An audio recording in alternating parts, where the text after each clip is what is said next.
Hello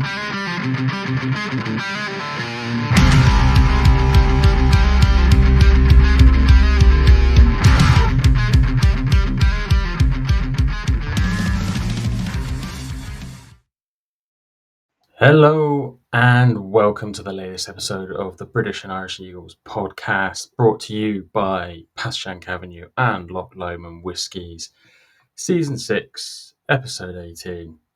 Do you want some cream with them turnovers, Tony? Tony Brewerton is here to join me for this week's episode. Just the two of us tonight, but another losing podcast, another Liam no show, of course. Tony, welcome to the podcast, mate. Busy week. You were telling me what's been going down in north of the border. It's been a nuts week, Phil, and good evening. How are you doing? My week inevitably started with a typical Monday, and then a loss, which we will pick the bones of as we go through the podcast tonight. But the Chargers, unfortunately, were an incredibly unlucky omen for me this week. So on Tuesday, I had a major electrical issue at one of my sites. Ended up with a fire brigade on site and having to move guests down to hotels and kicking out caterers and so on and so forth. And then yesterday, all of the EV chargers on one of my sites went down, and we've got a number of electrical vehicles in the business now. So I've had the face moaned off me for the last 2 days. So the chargers inflicted injury on me on Monday night. An electrical charge issue caused a fire on Tuesday, and EV chargers yesterday. So it's safe to say that I hate the Chargers, Phil. Yeah, don't we all? But no, that sounds like a hell of a week and some seriously bad omens there. Let's hope that you don't lose on any online poker gambling or anything like that, because Vegas and everything coming up. But no, bad joke. So, anyway. So yeah, as you've rightly pointed out, we've got to cover the Chargers game. Admittedly, easier to find positive points doing the notes for this one than the Bears game. So I guess that is a positive in itself, which we'll get into. So we've got a little bit more positivity than last week, guys. You'll be pleased to know, as I'm sure you all do have. We've all been discussing it in the groups and online and everywhere. And there's been enough people standing up for Jalen Hurts, for AJ Brown, for the team, and saying things aren't all that bad, including Rich Eisen, who's been positive Eagles guy for quite a few weeks I've seen on social media. So we'll get through this, but there's obviously still a lot of bad, and we'll get into that as well. And we'll try and discuss what we think is the main causes of that, because it's been 3 weeks now, Tony. 3 losses, 3 losing podcasts, so on and so forth. We are where we are, heading into a Sunday evening game against the Las Vegas Raiders, the worst team in the NFL. So, hell, it's definitely going to go one or two ways on Sunday. We're either going to get ourselves back to winning ways, or the season is truly going to implode if we lose to Vegas at home against Kenny Pickett, as it looks like it's going to be, with Geno Smith being ruled out. I think, I don't know if he's permanently been ruled out or whether it's sort of looking to head that way, but Kenny Pickett, Eagles kneeling legend, is going to be taking the helm, so that's going to be another interesting aspect if he manages to sneak a dub past us at the link. Oh my God, stop it, Phil. Right, let's get into the game. Speaking of which, got on paper, I will caveat before people start going, Jalen Hurts is the reason, but that was his worst performance on paper. The worst accuracy percentage of his career. Would have got more if he'd spiked the ball every snap. So you're off to a good start when the accuracy goes down that far. I mean, how we lost the game with 7 sacks of an injured Justin Herbert, a Saquon to the house touchdown, over 350 yards on offense, and yet we still managed to lose, Tony. Turnovers, decision making, play calling. How worried are you, and where are you placing most of the blame, just on the surface, for that? Where's your gut taking you at the moment? Where do you direct most of your anger? Where have you directed most of your anger over the course of this week? Well, my anger's dissipated, Phil. So I think if we'd have done our pods on our usual Tuesday night Yeah. There's I definitely a reason why this podcast is coming out first thing. Yeah, It's like, absolutely. Yeah, I don't think we would have taken any steps forward in the positivity stakes from last week's pod anyway. Um, my anger and I think it's more disappointment and disappointment for a number of reasons. Where I've got to now, and I think as our discussion over the course of this evening is going to reflect, Phil, there are more reasons to be positive this week. Despite the loss, there are more reasons to be positive this week. We'll get into the bones of it, but our defense, our defensive line, some individual performances, things that we'll get into about play calling, and we've criticised the play callers, and we probably will continue to criticise the play callers. But actually, there was signs of something a bit different on Sunday night. So I'm not quite at the point anymore of ripping it all down, burning it to the ground, and hoping that the Phoenix comes out of the ashes. I think there's a more constructive conversation to be had tonight, and I think we're really lucky that we do have the Raiders on Sunday. Um, if there's ever going to be a get right game, it's against a team that are now obviously tanking for the number one seed. And of course, despite the fact they've got a Super Bowl winner under centre in the mighty Kenny Pickett, we should we should see that game through. And it gives us the opportunity to take a bit of stock before we head off to Washington the week after. So a lot more to be positive about, Phil. Still incredibly disappointing that another one-score game slips out of our grasp. But some decent things to be discussing on the pod tonight, I think. What about you? Where's your head at? all over the place, as it usually is. But that's my personal. With regards to the game, I'm. It's just like I said. It is literally all over the place. There is not really one particular obvious point, which maybe helps to be positive because you're looking at it going, well, it's not because one particular individual is being a problem, it's not playing up, or Kevin Sula. It's like you can kind of just dissipate your anger across the team, but generally it is probably mostly directed at Jalen Hurts. And the reasons why, as I've said before, I said it was his worst performance, is on paper. So you're looking at the stats, and yes, you can argue most of the turnovers, most of the interceptions were tipped or that, but there was definitely some. The one at the end was a great play by the defender, but it's they needed. Yeah, but I don't know. It's a tight window. We complain that he's not putting in a tight window, and he protects the ball, doesn't cause turnovers, and it seemed like if he was trying to make a point of why he does that, then it He felt like he was succeeded. almost going, "See, this is what happens when I play loose." It's like, no, don't. You don't have to make the point. We get it. You play safe because they might not be pretty. I long for the days of 170 yards passing, 13 of 15 or something, and couple of one passing touchdown at best, maybe and a rushing touchdown. Like that kind of vanilla offense, which was just seeing out games, was just solid and that. And it's amazing that we were probably go back to one of the pods around that time, and we were always saying, "Oh, just want a bit more from him, want a bit more from him." And it just it raises those questions then because we finally got a bit more. He's putting a bit more risk, or he's having to go out on a limb a bit more, and it's not working. And the voices that we probably all tried to avoid this week are growing louder for those. And I'm not with them. I'm just sat here kind of going, it's like a thermostat, a thermometer. You're seeing the temperature of the media, and as much as we hate them for bringing up some of the stuff, me included, it's a gauge. You can tell where things are going by how much the media is talking about it, and that game has just really put that conversation right to the top of every newscast, podcast, news radio station, every topic discussion, every phone is going to be about is Jalen the guy to lead the Eagles or not? And we're not going to have that discussion. We may get into it a little bit, but we're not here to have that discussion tonight. But that's kind of where I put it at. Like, and it's not necessarily because it's his fault, but it's like his performance and what that meant and how that signifies everything is what has caused the most anger for me, frustration and concern because he's the quarterback, and when you start having problems at quarterback, which we've not had for the last few years, so to speak, you don't think about it. When it becomes a problem, you start worrying about it, and it's for the first time in a while when the Eagles get the ball, I am not confident we are marching down there and scoring a touchdown at all.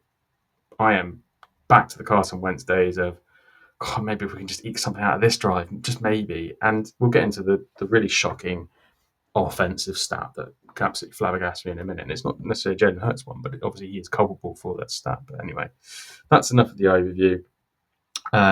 So that's where I place most of the blame. We'll cover a couple. Yeah, the main parish notice: the positivity bunny, Tony, is dead.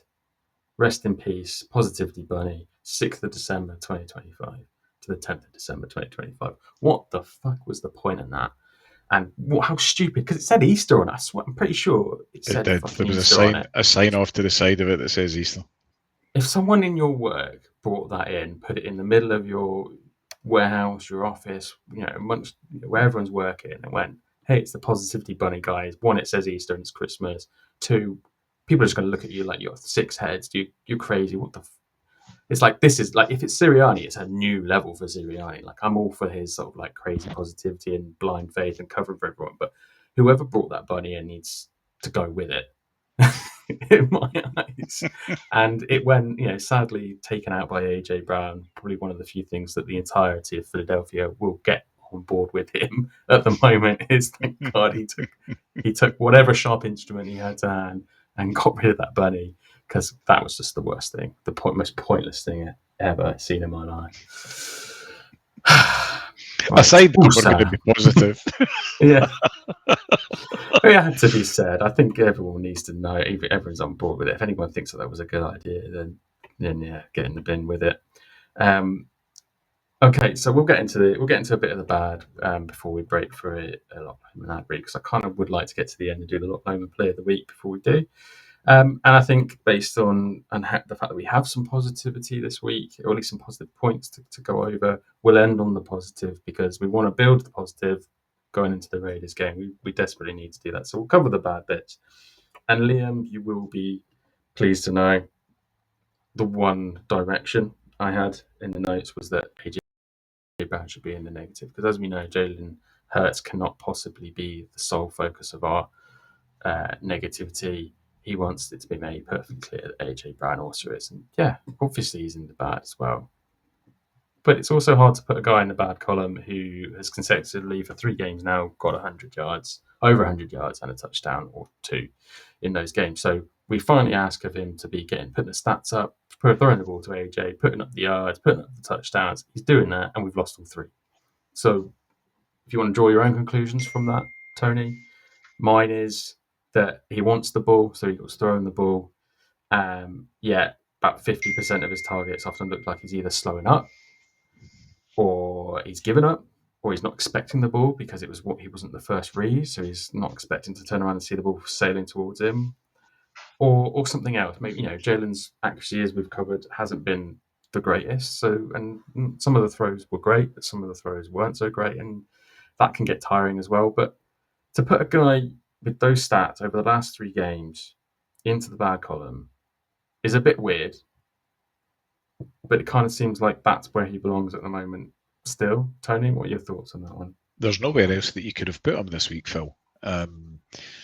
Yeah, you can look at the we could have left him off completely, is what I'm saying. We could have but I think left it in no man's it would have been remiss. It would have been remiss of you to do so, and remiss of us not to have discussed it. 100 yards, great. But you've also spoken about Jalen's. You've also talked about the turnovers, etc. AJ, I think, is absolutely at fault for a number of things in that game. He's taken ownership of those as well. Well, he has, but regardless, I can stand up at work because I've missed a target and throw my hands up. But fundamentally, if I've missed a target because of a lack of effort or a discernible interest or want to be a good teammate, then that's one thing. But sorry, I guess I meant. Sorry, go on. When my job is to create a lane for a runner, or my job is to affect a specific route and be in a specific position to receive a ball from Jalen, and I'm a couple of yards short, I'm not convinced that two of the balls, certainly from Jalen, were overthrown. They were right in. They would have been right in AJ's breadbasket if he hadn't have tied up. And then there was the drops. So there was at least two significant plays where he simply dropped the ball. Now, the turnover where it went through his hands and was tipped. You look at that play, and a lot of people are saying, "Oh, it's terrible. That's a drop." Um, I think that was just a terrible pass. You look at the injury It's that quite Zach high, isn't it? Ertz. Aye, absolutely. You look at the injury that Zach Ertz sustained on Sunday night. It was exactly that scenario where Mariota had put the ball into lane that was putting his wide receiver at risk, or his tight end in the instance of Zach Ertz. And if I'm AJ, I'm looking at the guy coming in on me. My route's been good. It was just a terrible throw, and it's very understandable that he was caught in a quandary of if I catch this, I'm going to take a real sore one. Now maybe that's his job. Now we had him in the good last week, Phil, and we kind of debated as to whether he should be in the good. And we said, well, he should be because he's done his job. Fundamentally, he's done his job and he's done his job well. Well, by that very definition, he's not done his job this week. And he's not done his job because he's not executed the things that he was meant to execute. He's dropped passes, and whether it's just me trying to read something in something that maybe doesn't exist, but his effort looked to have dropped a notch. What you can't criticise him for this week is his route running was great and he was open. Now that's on Jalen, and there's a number of things that we'll have a discussion when we come on to Jalen that missed passes, not going to the second reads, not exercising the option that he had on nearly every single play, which was the check down to players over the middle. That's on Jalen. We'll come on to that. But as for AJ, there's some very good in what he did, but he did not fundamentally do his job this week, and therefore he is in the bad. Yeah, fair enough. What I was going to say was he's come out more so this week than previous weeks and taken ownership for the mistakes, which for me is better than what he has been. I'm not saying like he's made mistakes, but he's at least he's owning up to them. But for me, AJ Brown has kind of been out and he's probably done the token thing and said, "Oh yeah, we all need to do better." But this time he's just like, "Nah, three of those I want back. They were my fault." And also I'm pretty sure one of the drop passes was a questionable, but probably a defensive pass interference where he's sort of been pulled back at the start of the route, which has put him half a step behind, and therefore he's been starting at reach. I'm not exactly sure which one, but I'm pretty sure that happened at least once. So to give him a bit of credit, but you're right. Based on the do your job, the stats are all roughly the same, but this week felt like he didn't do his job as well as he could have. So fair enough. The bit I really want to get onto though is the offense as always, because that's the best place to go for all the positivity in the world. But no, it's probably the worst point. And when I read this, it really infuriated me because outside of Jalen Hurts and just looking at the offense as a whole, they had drives, Tony, to the Chargers 12-yard line, 17-yard line, 21-yard line, 23, 26, 30, and 36-yard lines on 7 drives. 0 touchdowns. That's fucking unacceptable. I'm sorry, but that's just the worst thing about that game for me is how close do you want to be? And yeah, part of that was Jake Elliott missing, but and turnovers for the large majority, if not all of those. But that's absolutely insane. Seven drives go inside the Chargers 36-yard line that didn't result in touchdowns. You'd expect at least one would be poor and possibly unforgivable. You'd expect two out of that, two and a couple of field goals, but 365 yards, and we got 19 points on offense. And Sirianni and Patullo can't help the turnovers or missed kicks, but they are ultimately responsible for the play calling, and at times the play calling is maddening. 3rd and 5 play call, which led to an interception that was ultimately overturned.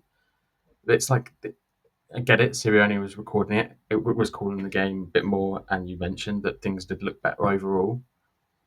But it's like the play calling's still not right, and it's just people who don't want to draw conclusions to 2 years ago and the play calling fiasco on the defensive side of the ball.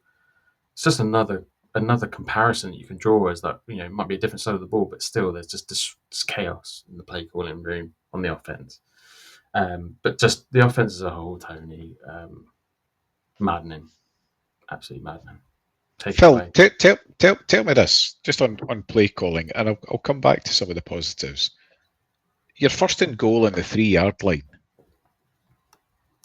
What's happened to the tush push?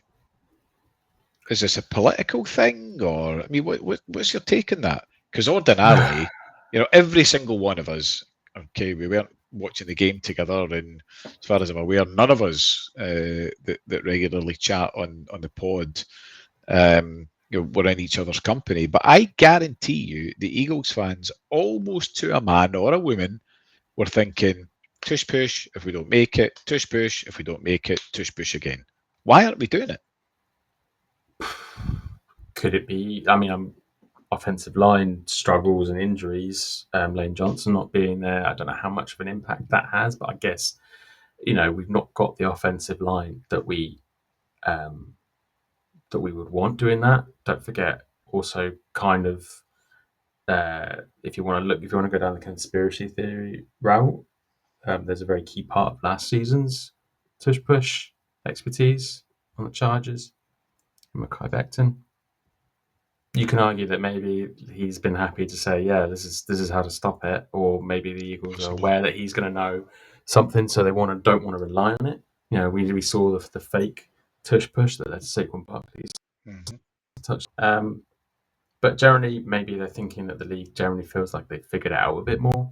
We've noticed a few more. Yeah, the Eagles have gone away from protecting the flanks, which has caused a couple of turnovers. So maybe they could just easily go back to that. Maybe they're just playing, they're zigging when everyone else is zagging and thinking, do you know what, while everyone else is trying it, because we've noticed, even a lot more teams trying the tush push this year, Mm-hmm. and maybe the Eagles are like, it's time to get out while the value is high and start working on the next way we're going to do it, because by the time everyone's figured out the tush push, it's no longer going to be a valuable asset. So there's a couple of reasons there, Tony. Take your pick, really, but for me, Yeah, I just wondered what your take was on it, Phil. But back to the offense. Jalen, we will come on to Jalen. There was a lot of points left on that field. Doesn't matter if you're AJ Brown. It doesn't matter if you're Missy Elliott. It doesn't matter, if you're Petullo or Sirianni. But particularly hurts. We left so many points on the field on Monday night, and in a way that now makes me feel a bit more positive, because surely that can't happen in many more games. Jalen's missed reads, missed opportunities, the amount of times that there were players open on Monday night, a check down was available for 5, 6, 7, 8, 9, 10 yards, no great big chunk plays, that he either missed the player or decided not to go for it. And that was Devonta Smith, that was AJ Brown, it was Dallas Goedert. Numerous opportunities that whoever it was, whether it was Petullo, whether it was Sirianni, they had schemed something to help Jalen out, and he never took it. So I am a bit more optimistic that whatever is happening on the sideline and the plays that are being called are giving Jalen opportunities. And now it's probably the time to discuss Jalen. very good segue. Yeah, let's go straight into it. I don't know if this is a common thing, but when you put like pickups on an audit or a review, when you put repeat in brackets, it's usually a sign that's you venting your anger professionally by going, I'm doing this again. You've still not fixed it. Um, so Jalen, sorry, when do we start to worry about Hurts? Is what we put last week. When do we start to worry about Hurts this week? Still feels like there's something off, maybe less so, as we said, like the play calling is a little bit better, which just highlight that that Hertz has struggled with Patullo's play calling alone, and at least Sirianni knows what Jalen wants a bit more. His leadership's coming into question. Lots of images of him on the sidelines, not going up to the team. No, it's not his style, but when you're winning, it's fine. But when things are down, you want to just see a bit of life, even if it's all for show. Apparently, obviously you don't see it on the broadcast because they're not showing him all the time. But he was out doing that. Was on the Hard Knocks that's come out, we're seeing snippets of him taking ownership, which is great. But when you're down, it doesn't mean anything when someone says, "Oh, it's like, my bad, my bad." You're like, "Yeah, we know," or "Yeah, so what?" Like if that's how you're saying it, how do we fix this? What are we going to do about it, boss? We're looking for leadership. We're looking for you to drive us on. Um, Coaching accuracy problems that we just mentioned at the start, coaching limitations, as I've mentioned already. But how much blame do we put on Hurts, and how much is just unlucky? For a guy that, like I said, that obsesses with winning the turnover battle and not making mistakes, I'd say he sure did a good way of enforcing that point, saying this is why I don't do it. Um, First player to throw an interception and lose a fumble in the same play, which I don't think anybody would ever think was possible. But that play was probably summed up the night in what the hell is going on. I know it's almost like it's the throw. You want to debate whether the throw was his fault or not, but then the fumble. That was probably the moment for me, which I was really worried about Jalen, which because he should know. Like you've just got lucky. You've thrown an interception. You've got the ball back on the same play. Go down. Like same as when you're taking a sack. We'd love him to scramble out and maybe eke that yardage back. But at the end of the day, go down, keep the ball, like live to fight another down.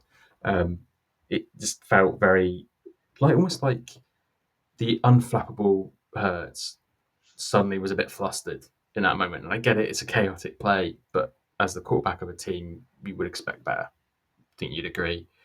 And that play, I've pasted it. I'm not going to read the play out, but I just reading, going through the play-by-play that the Eagles put out on the game book. It's just funny. It's just a comedy read because it's just like they put the capitals on fumbles and interception. It's just like intercepted, fumbled, recovered, it's fumbled, recovered. It's like, oh my god. But like you said, we're on to Jalen now, Tony. So have at it. What is your thoughts? Give me some positivity because I feel like you're actually going to surprise me on this one and say, do you know what? It's not all bad, Phil. Or are you going to back up my depression on this one? I'm kind of going to do a bit of both. I'm going to do a Phil. I'm going to sit in the fence. I Nice. We love offence. I have reflected greatly on Jalen. I'm actually going to ask you a couple of questions first, right?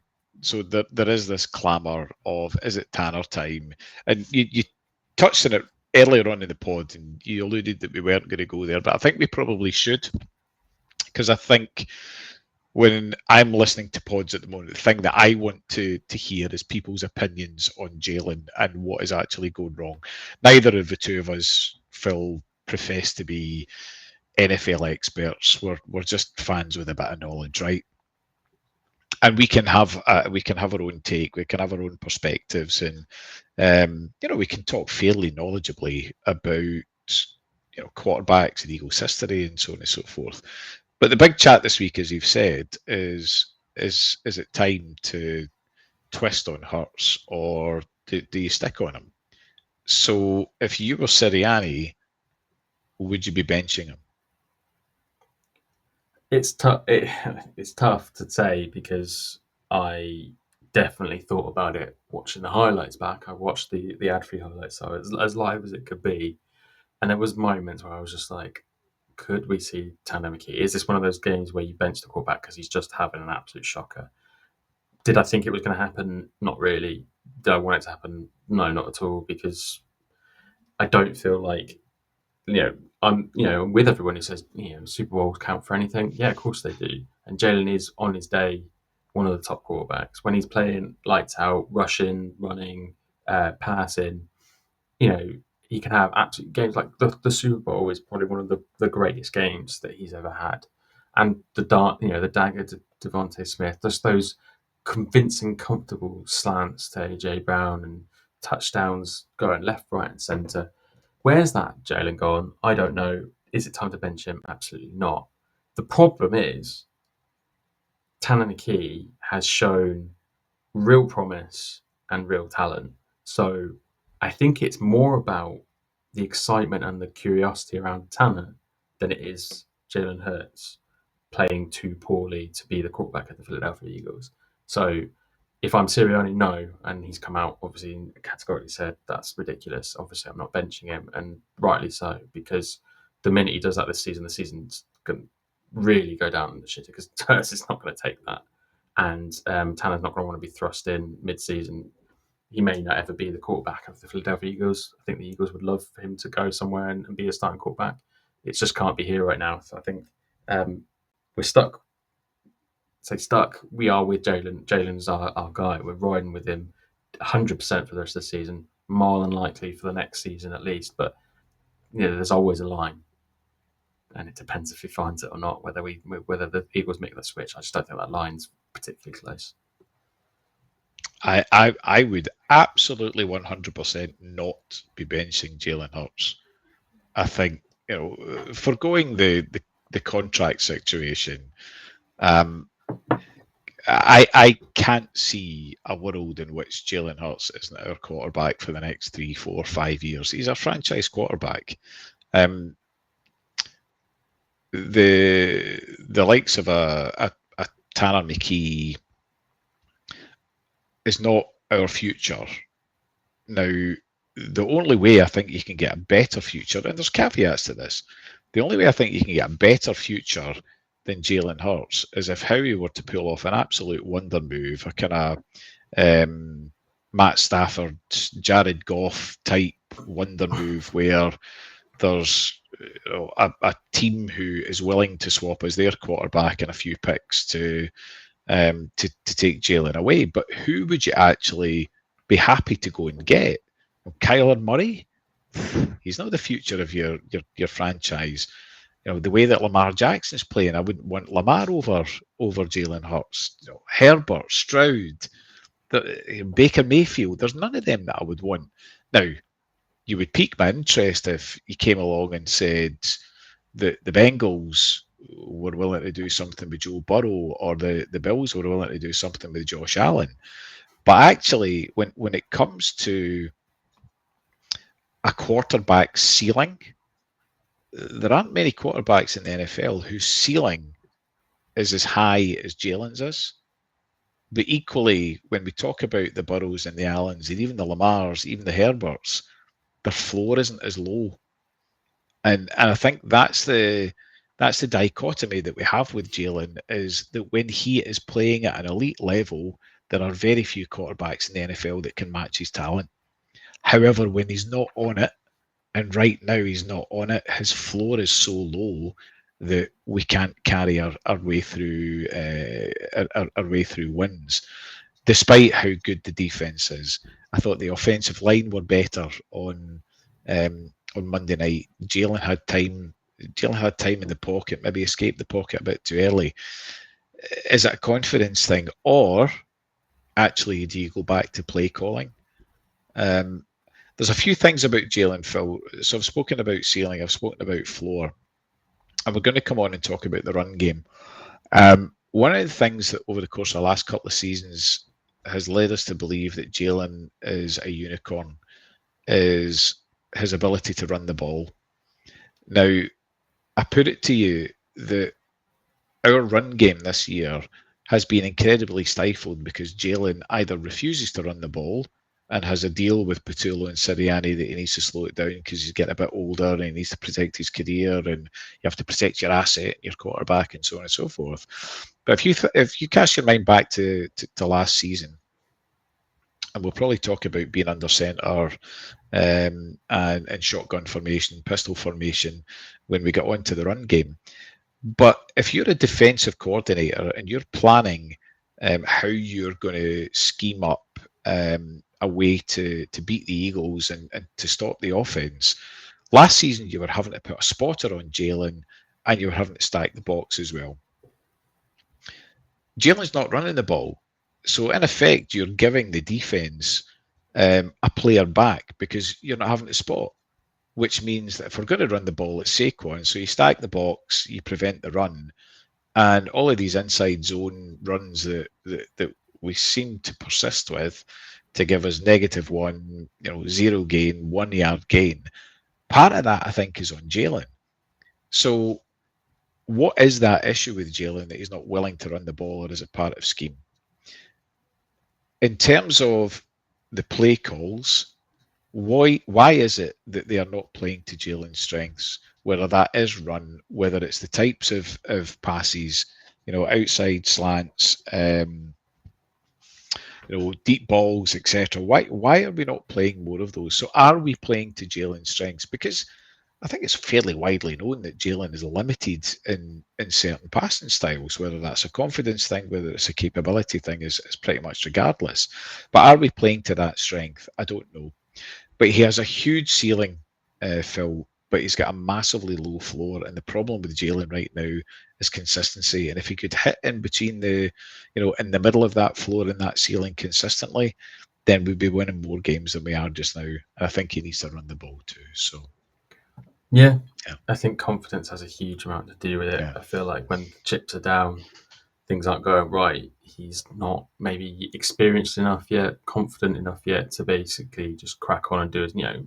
Players like Aaron Rodgers, who've been doing it for decades, Tom Brady would just stay true to what they know and just carry on and just power through. And maybe Jalen's sort of having a bit of a crisis. He is the defending Super Bowl champion quarterback, and he is not able to perform, and he's not playing the role where he's digging out, he's dragging his team through the mud, which he has done previously. And you're right, Mm-hmm. what you mentioned about with regards to the play calling, if it's not being schemed around Jalen the way it was last season, which would be a Patullo factor, which would be an intelligent way to analyze that. Then yeah, he's not getting the same rhythm that he's used to, and he's not able to run it the way he wants. So it's all fair points, I think. Um, which is why I said in the group today I could really use a 7 touchdown game against the Raiders this weekend with a nod back to Nick Foles of a few years ago now. Um, I really want to annihilate the Raiders. Like, I don't just want to win against the Raiders. I want to punish them, and Yeah, it's not their house them. Yeah. fault. It's not their fault. It's nothing against them. It is purely I just need Jalen to get back to having like the second Giants game this season kind of game where you like and to build on that, another attempt to build on it, going into the Bills and the Commanders twice. So we really need that to happen. We won't the run game in any particular detail. It was better. Bigsby only got 1 carry, still baffling to me. But Saquon Barkley was much better. But then only gets 6 carries, 5 carries in the second half. Yeah, he was running at 6.1 yards per carry, and obviously had that long touchdown run. So baffling. Yes, maybe because of the fact the Eagles were chasing the game to make sure to get into overtime and so on and so forth. That you obviously start passing it more because you're trying to get up the field, and the run game wasn't amazing, so it wasn't like they could just go, let's just run it to get down the field. So that's a reason why. But the first game in a while that Saquon's having an absolute a good game is having some rhythm. You kind of just stop using him yet again. It's been the theme all year. It's like he has one good run and then they just don't use him again. It's like it's maddening. Um, that's the last negative point. So let's move across to the positive, because there are some good, like we said, there's some good positive, and it's probably a good segue into the positive that whilst the run game may be in the bad column, Saquon Barkley is not. And finally, he has another. I know he had one against the Giants, but up until the last game, it felt very much like it was a one-off point in the season that okay, it was a bit of a blip, having his typical long field run for a touchdown that he had so many of last year in the Super Bowl run. Much more improved performance, only marred by a sudden drop in usage, albeit the Eagles were chasing the game towards the end. This game, he had 20 rushes for 122 yards, 6.1 yards per carry. Um, and the fake touch push was beautiful, to say the least. That there was a bit of creativity, a bit of spunk on the offense, and whether that was them expecting not to use the tush push and trying to make that obvious that they were frightened to use it. So when they did use it and they don't actually do the tush push, it further causes chaos in the defense. It worked on that occasion, and a great highlight of the game, as we'll touch on when we get to the Lock Lomond Player of the Week. Spoiler alert. Um, Give us your quick overview, Tony, on Sacred Body. It feels like it's a positive, but it's a very sort of small highlight in the game and just a sign of improvement from his particular perspective. Well, it is, and I think the reason that you've been banging a drum for Tank Bigsby is that when we do run an inside zone run play, he seems to be finding a gap that Saquon isn't finding now. Whether that's because, as we spoke about last week, there's a tell when Saquon's going to run the ball and there isn't as much tape on Tank. Who knows? Who knows? But the key thing, I think, on as far as the run game's concerned on Monday night was a bit of pre-snap motion, a bit of deception as far as the offense was concerned to throw the Chargers defense off again a bit. But there was this running the outside from when Jalen was under centre. And if you look at the stats, Phil, and I don't have them in front of me, I regretfully didn't note them down, but the stats that say when we run the ball from under centre versus we run the ball under shotgun, they are so stark. When Saquon's getting round the side and there's a lane pulled for him, whether it's by Jordan Mailata, or on the other side of the ball, it was on the other side of the field, whether it was Johnson or Tyler Steen, it was making a difference.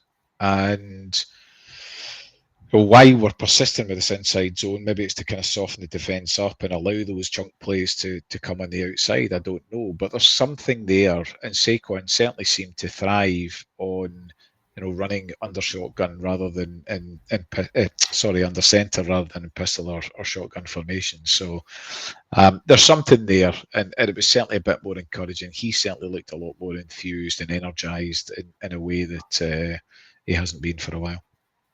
Yeah, you're talking about the softening of the defense up for those flash runs. Just reminded me of I'm going to nickname Patullo's offense the Duplo offense.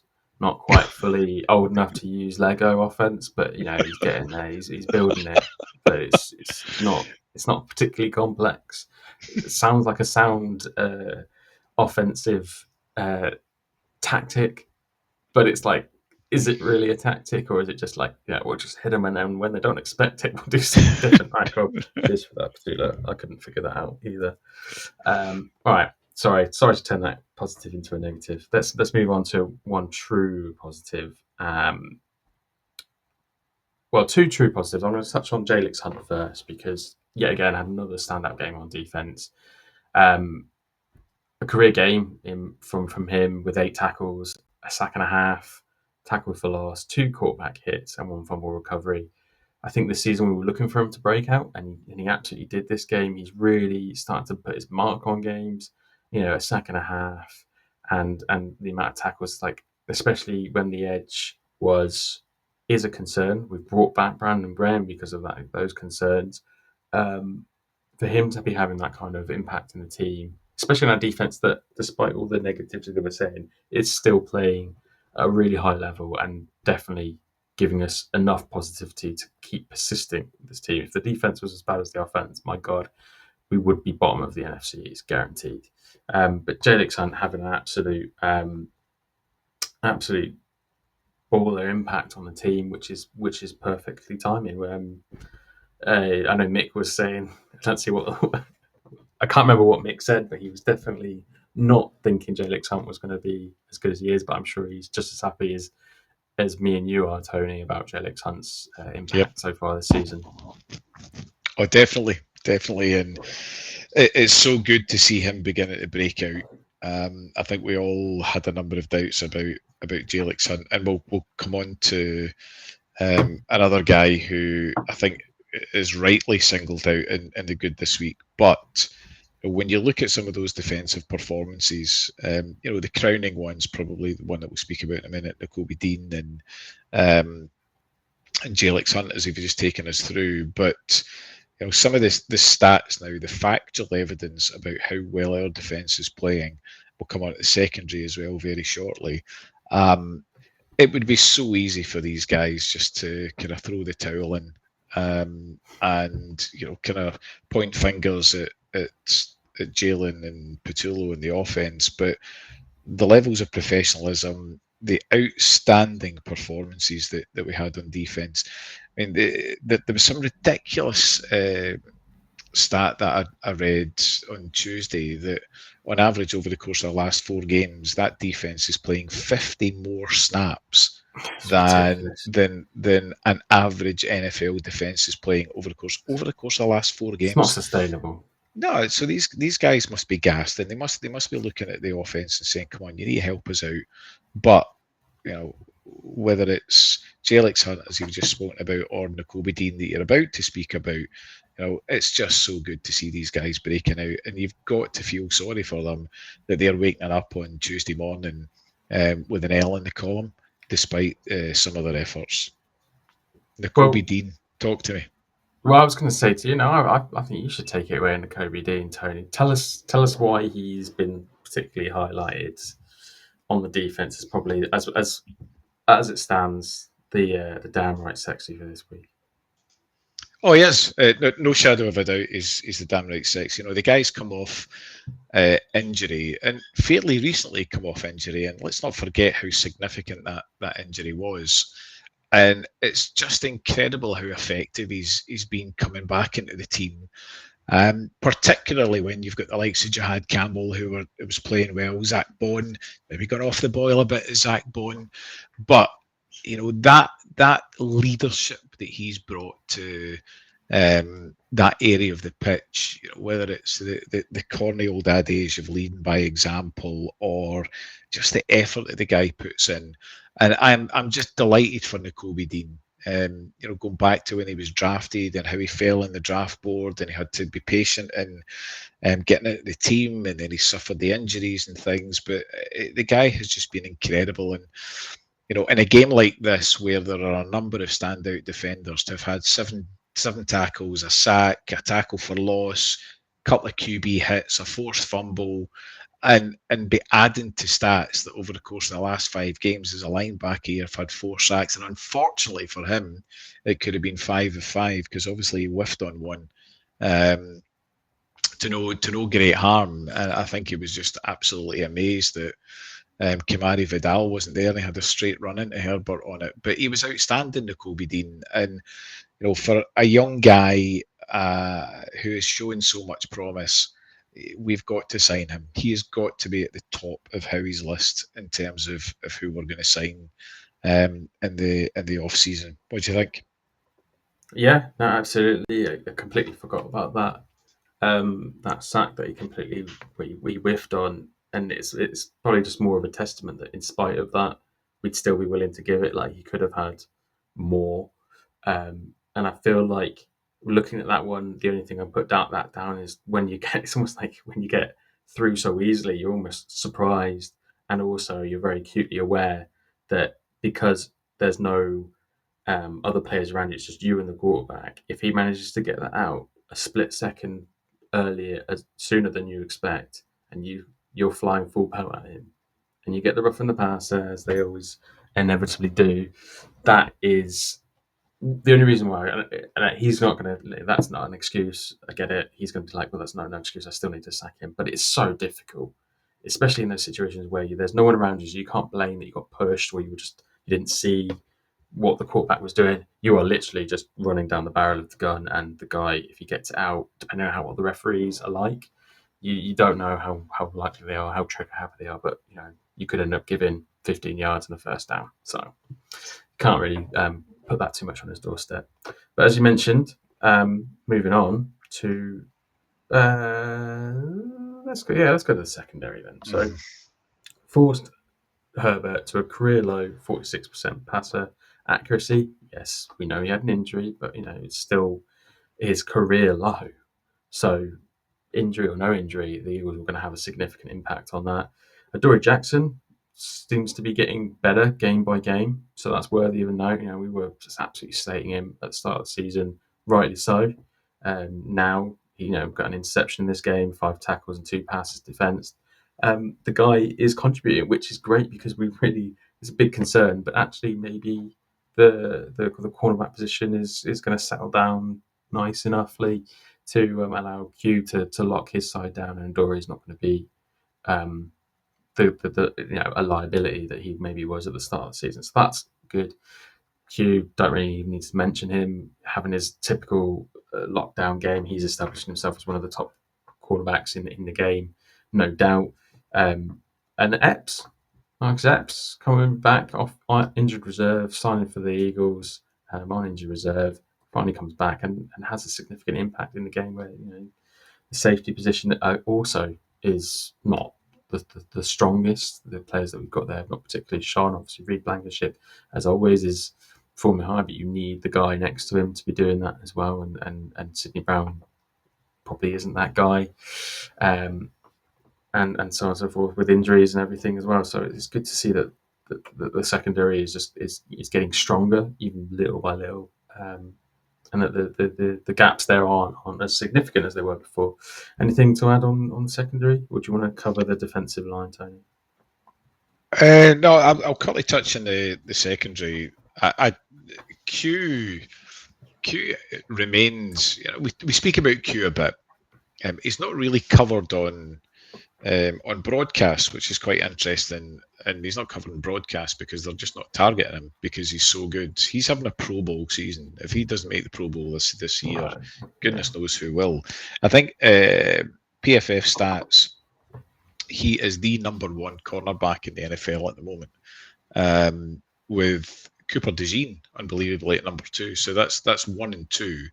There's another stat where Q is 1, and actually Adoree Jackson's number 2. I'll need to look those out. I'll look them out for next week, Phil. But our secondary we were savaging them at the start of the season. Or Adoree Jackson, we were savaging.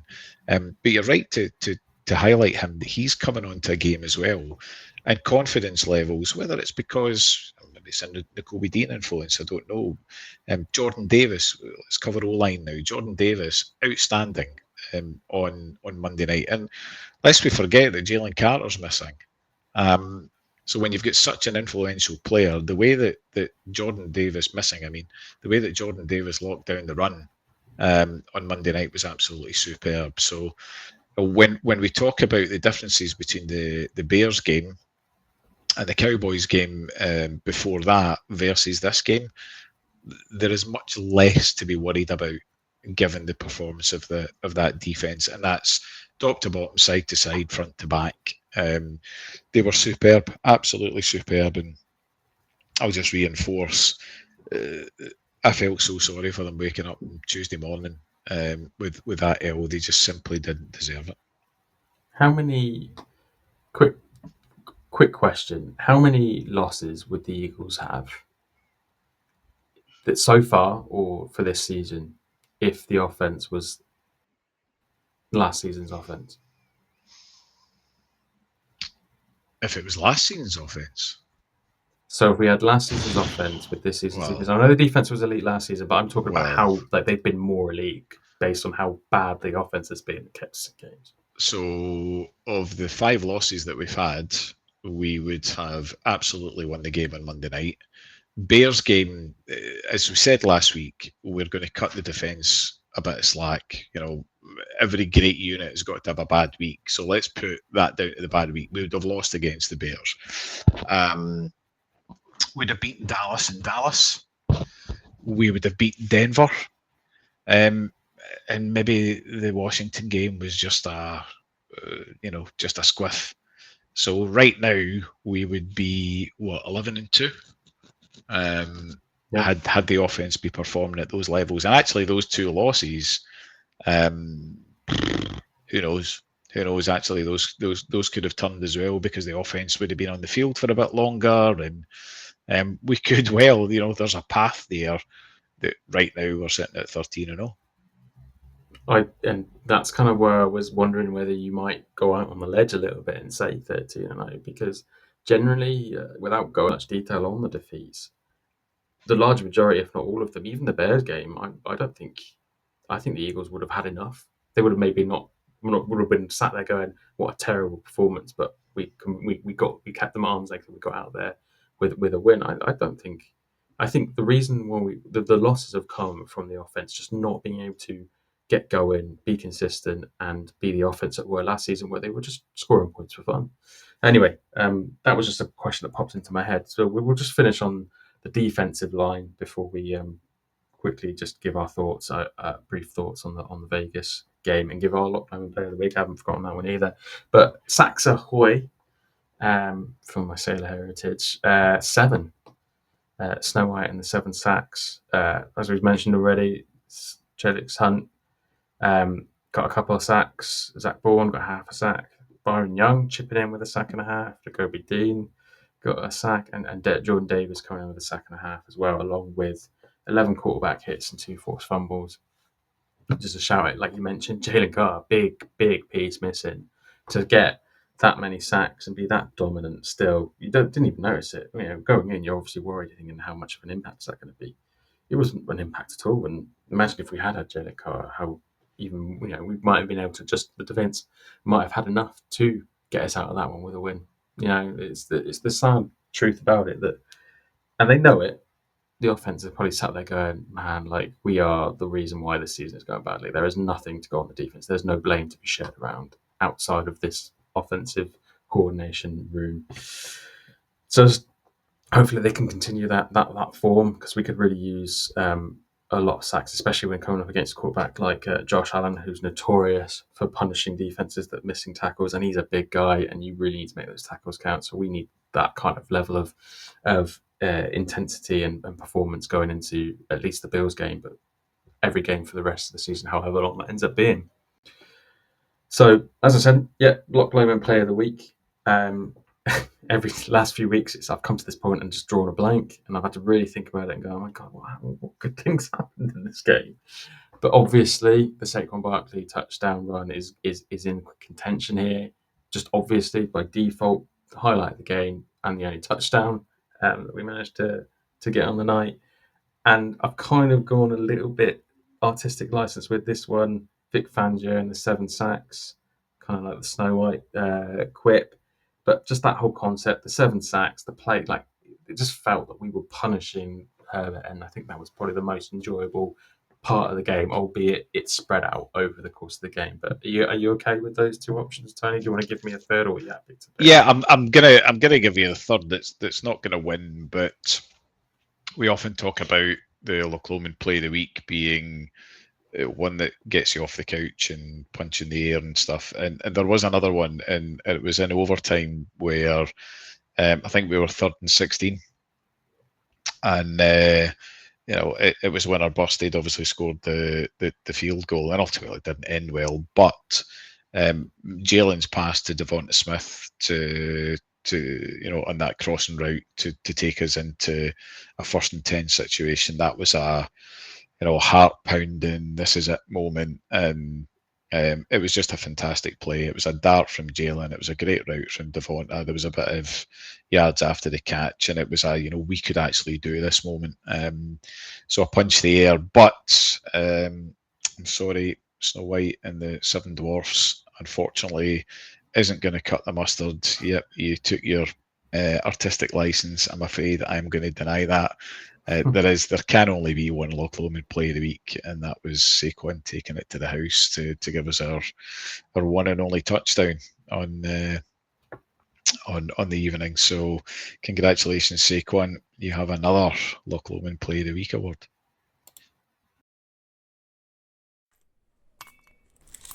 Celebrate victories, rally through challenges, and bond with fellow fans as you toast with a dram of Loch Lomond single malt whisky. From tailgating gatherings to watch parties at home, Loch Lomond whisky becomes an essential companion, enhancing the moments that make football so extraordinary. It's the perfect accompaniment, from the joy of victory to the bittersweet moments of defeat.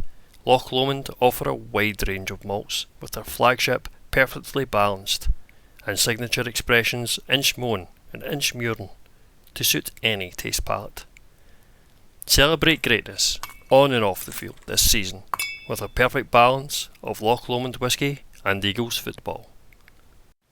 From the first pour to the crowd roar, fly Eagles fly.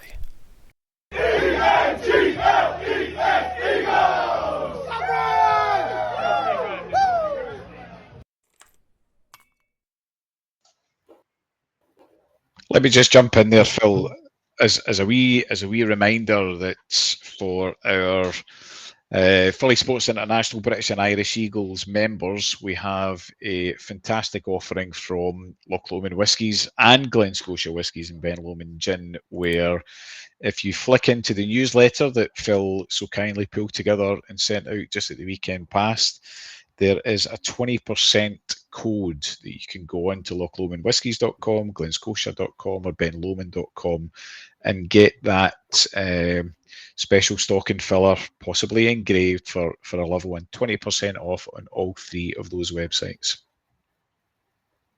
Yeah, nicely put. Fantastic drop. I'm definitely getting a couple of bottles for my loved ones this Christmas. Absolutely amazing bottle, one of my favourites, and I definitely enjoy every drop of the 12-year-old single malt. Absolutely amazing. So definitely get in touch with that newsletter or get in touch with us directly if you remember, but aren't in the WhatsApp groups or haven't had the email, and we'll make sure you get that code. Don't want to miss out. So, like I said, on to Vegas. We won't cover this in too much detail, and we're at the hour mark, and we all know the drill. There's no point going into any deep depth about it. The Vegas Raiders are the worst team. We need of a confidence boost. We need to treat this like a get right game. We need to go in there and to the link and absolutely punish them, because nothing less will do. It won't stave off the critics. It won't, people won't hold much credence on it. They won't go, "Oh, the Eagles are back." But it's the best we can do is to just go in there and show that we are capable of doing that, and to make other teams, especially the Bills and the Commanders coming up, that we are capable of doing it. It's important to do that. So I'm fully expecting it, and I will be raising hell like the rest of the WhatsApp groups and everybody on Twitter if the Eagles do not achieve, at the very least, a comfortable win. And as arrogant as that might sound, I think that's the correct approach, and that should be the Eagles going in there ruthlessly. As for injuries, there's a few notable ones, especially on the Raiders side of things. Max Crosby did not practice on Wednesday, along with Jeremy Chin and Jamal Adams. So some key players in that regard. Geno Smith, obviously the major one, did not practice, and I believe that he is expected not to make it at the very least. We're going to be facing Kenny Pickett, but to be honest, Geno Smith in the offense hasn't been frightening, even if he is playing, so I'm not particularly worried either way. As for the Eagles, we're going to be getting back. I think it's expected that Lane Johnson is going to be coming back, although he did not practice yesterday, but he put on social media, funnily enough, before the Eagles shit the bed against the Chargers, eyeballs, which could have been anything, but I think that's him expecting to be active this weekend. Landon Dixon's a limited practice. Jalen Carter, obviously, as we know, is do not practice. He's not been put on IR, but we know that there's some serious, significant injury there. And Zach Bourne was a full practice with his hands. So there's not really much to worry about that we didn't already know on the injury report, Tony. But based on the Vegas injury report and your thoughts about the game, I've given my thoughts. How do you feel going into this weekend? I'm feeling confident, Phil. It's boy, do we need a get right game. This is a get right game. I'm gonna sum up my thoughts in a 5-way bet builder, and I'm gonna take Ashton Ginty under rushing yards, Brock Bowers under receiving yards, Saquon Barkley over rushing yards. The Eagles, I'm only taking them on the money line, but I'm going under the points total. So Ginty under, Bowers under, Saquon over, Eagles money line, and under the points total. A five-way bet builder. I am very confident this weekend. Raiders are tanking. I would even say that we hold them to single-digit points. It's going to be a very comfortable afternoon. I really hope you're right. I'm with you. That sounds like a pretty good bet. I might have to stick that on myself this weekend. But I find it so hard to bet on the Eagles at the moment because they're just so hit and miss on offense. yeah, so there we go, guys. That's pretty much where we had it. I hope you kind of have enjoyed going through the process as always with the losing podcast, but looking ahead to the Raiders game with a certain amount of positivity and optimism that at least we'll get to enjoy some football for this weekend at the very least. If it's not going to go any further than that, but I'm sure we will expect it to do so. Um, with that being said, Tony, I don't have anything else to cover. I think we should get the hell out of here and try and focus our minds on this weekend. So, Let's do it. join us, guys, and go Birds. Fly, Eagles, fly.